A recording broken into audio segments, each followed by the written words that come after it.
La décélération de la croissance est bien palpable en Europe comme en France. C'est un processus d'érosion lent pour l'instant, entamé début 2018, mais qui place aujourd'hui la progression annuelle du PIB de la zone euro sur une faible orbite de 1,2% l'an et celle de la France sur 1,4% ou celle de l'Allemagne sur moins de 0,5%.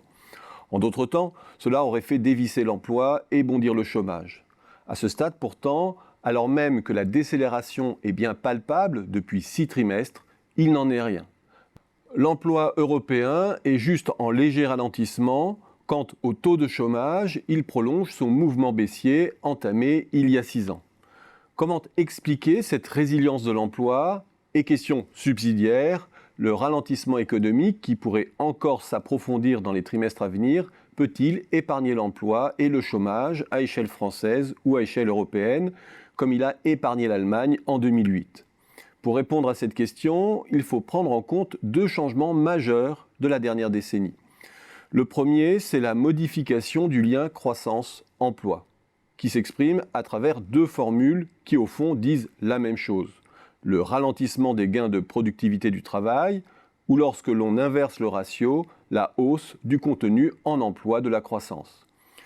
Lorsque l'on mesure les gains de productivité tendanciels sur 5 ans, c'est un fait, ces derniers se situent aujourd'hui nettement en dessous de 1% en France, en Allemagne ou dans l'ensemble de la zone euro, ce qui signifie que moins de 1% de croissance suffit à stabiliser l'emploi. Ce seuil de déclenchement des créations d'emplois n'a cessé de décroître au fil des décennies, de 2,5% au tournant des années 70-80 à 1,7% au début des années 90, à moins de 1% aujourd'hui. La raison principale de cette tendance de fond, on la connaît, c'est la montée en puissance des jobs morcelés de services à faible productivité, liés notamment aux services à la personne, à la logistique, au gardiennage et la facilitation de leur montée en puissance par l'assouplissement de la législation du travail. Dans le prolongement de ce constat, ce que l'on observe logiquement aussi, c'est que les épisodes de décrue du chômage se produisent à chaque fois avec un arrière-plan de croissance de plus en plus faible.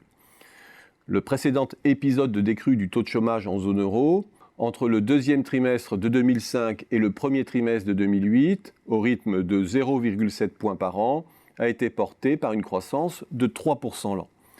Celui compris entre les deuxièmes trimestres de 1997 et de 2001, au rythme de 0,7 points par an, a été soutenu par une croissance de 3%.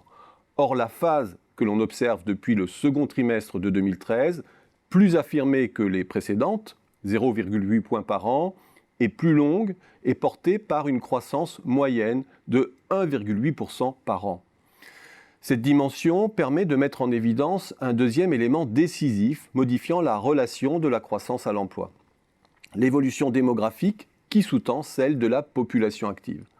En France, en Allemagne et dans l'ensemble de la zone euro, nous sommes entrés en zone de décroissance de la population en âge de travailler. Cela change tout. Non seulement le contenu en emploi de la croissance est accru, mais de surcroît, nous n'avons plus besoin d'augmenter l'emploi pour stabiliser le chômage. À cela s'ajoute un autre élément déterminant, l'augmentation de la part des salariés âgés dans l'emploi, ceux qui ont vocation à sortir vers la retraite dans un délai rapproché. Partout en Europe, le taux de sortie naturelle de l'emploi crée un appel d'air à l'embauche, facilite l'ajustement quantitatif sans douleur de l'emploi et la modération salariale. Ce flux de sortie accroît structurellement le besoin d'embauche et en accroît la difficulté dans un contexte où les cohortes de nouveaux entrants deviennent plus étroites. Cela explique aussi le fait que face à un processus coûteux de recherche des compétences, les entreprises adoptent des comportements de rétention de main-d'œuvre et de conservation des compétences. Alors oui, il est probable que le ralentissement qui se dessine aura des conséquences amorties sur le front de l'emploi et du chômage.